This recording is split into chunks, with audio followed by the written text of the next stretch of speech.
ইয়া আল্লাহ, এইটুকু শব্দ মাত্র ৯৯ বার পড়লে কি হবে আপনি জানলে আশ্চর্য হয়ে যাবেন। এত সহজ একটা আমল, এত বড় উপকার, আপনি অবাক হয়ে যাবেন। আমলটা আমাদের নারী পুরুষ সবার কাজে লাগবে। শুধু একবার নিয়মটা শিখেন, সব সময় করতে পারবেন। তো আমলটা কিভাবে করবেন, কখন করবেন, সম্পূর্ণ নিয়ম আমি জানাবো। অনুরোধ করব ভিডিওটা টেনে দেখবেন না।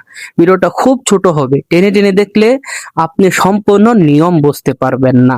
তো চলুন মূল আলোচনা শুরু করি। সময় তো ভাই ও বোন, আমলটি আপনি কেন করবেন? আপনার যদি কোনো কিছু প্রয়োজন থাকে বা কোনো মনের আশা থাকে, অথবা আপনি যদি চান যে আপনার দোয়া কবুল হোক, তাহলে এই আমলটি আপনি করবেন।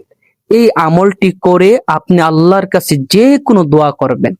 আপনার টাকা পয়সা লাগলে, আপনি অভাবে আছেন, রিজিক দরকার, অথবা আপনি কোনো বিপদে আছেন, অথবা আপনি অসুস্থতার মধ্যে আছেন, কোনো রোগে আছেন, অনেক দিন যাবত অসুস্থ, কত ডাক্তার দেখাইছেন ভালো হয় না, অথবা আপনি পারিবারিকভাবে কোনো অশান্তিতে আছেন, অথবা আপনি আপনার ছেলে মেয়ে স্ত্রী অথবা আপনার স্বামী নিয়ে কোনো সমস্যায় আছেন, মানে পুরুষ মহিলা যারাই যে কোনো সমস্যায় থাকবে, এই আমলটা করে দোয়া করলে আল্লাহ তাআলা আপনার দোয়া কবুল করবে, আপনার সেই সমস্যাও দূর করে দিবে।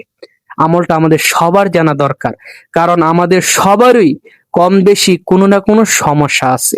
হয়তো আমাদের রিজিক, টাকা পয়সার সমস্যা, অথবা আমাদের কোনো শত্রু দুশ্মন আছে, অথবা আমাদের শরীরে অসুস্থতা আছে, অথবা পারিবারিক কোনো সমস্যা আছে, অথবা ব্যক্তিগত কোনো সমস্যা আছে। নানান সমস্যা আমাদের থাকে, কোনো না কোনো সমস্যা অবশ্যই তো আমাদের সবারই থাকে। তো এই আমলটাও আমাদের সবার জানা দরকার। তো আমলটা কিভাবে করবেন চলুন নিয়মটা বলি। আমলটি করার আগে আপনি ভালোভাবে ওযু করে পবিত্র হয়ে নেবেন। পবিত্র হয়ে আপনি প্রথমে ২ রাকাত নামাজ পড়ে নিলে সবচেয়ে ভালো হয়।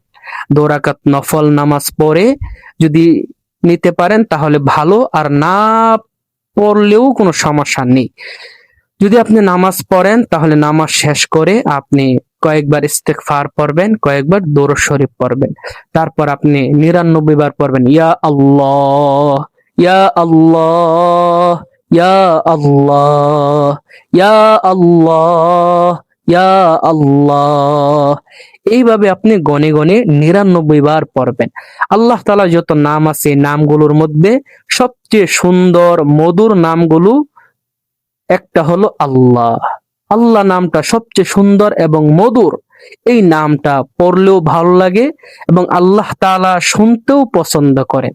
তা আপনি আল্লাহর এই মধুমাখা নামটা যখন ৯৯ বার পড়বেন, পড়ার পরে এখন আপনি যে কাজটা করবেন সেই কাজটা বলার আগে আমি ছোট্ট একটা অনুরোধ করব।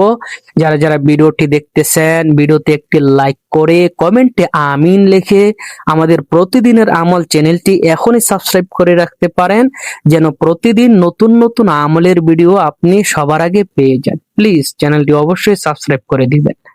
তো আপনি ৯৯ বার পড়া হয়ে গেলে কয়েকবার ইস্তেগফার পড়বেন, কয়েকবার দুরূদ শরীফের আমল করে নিবেন।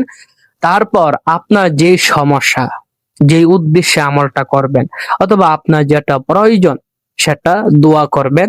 দোয়ার মধ্যে আল্লাহর কাছে খুলে বলবেন। দোয়া শেষ করে আবার কয়েকবার দরুদ শরীফ পড়ে নিবেন। এইভাবে আমলটা প্রত্যেক দিন করেন। কয়েকদিন করার পরেই দেখবেন আল্লাহ তাআলা আপনি যে উদ্দেশ্যে আমলটি করতেছেন, আল্লাহ তাআলা আপনার সেই উদ্দেশ্য পূরণ করে দিবে। তো আমি আবার অনুরোধ করব, যারা যারা ভিডিওটি দেখলেন, ভিডিওতে একটি লাইক করে কমেন্টে আমিন লিখে আমাদের চ্যানেলটি এখনই সাবস্ক্রাইব করে দিবেন, যাতে নতুন নতুন আমলের প্রত্যেকটা ভিডিও সবার আগে আপনার কাছে পৌঁছে যায়। ভিডিওটা অবশ্যই শেয়ার করে দিবেন, যাতে অন্যরা যেন উপকৃত হয়, তাহলে আল্লাহ তাআলাও আপনাকে উপকার দান করবে।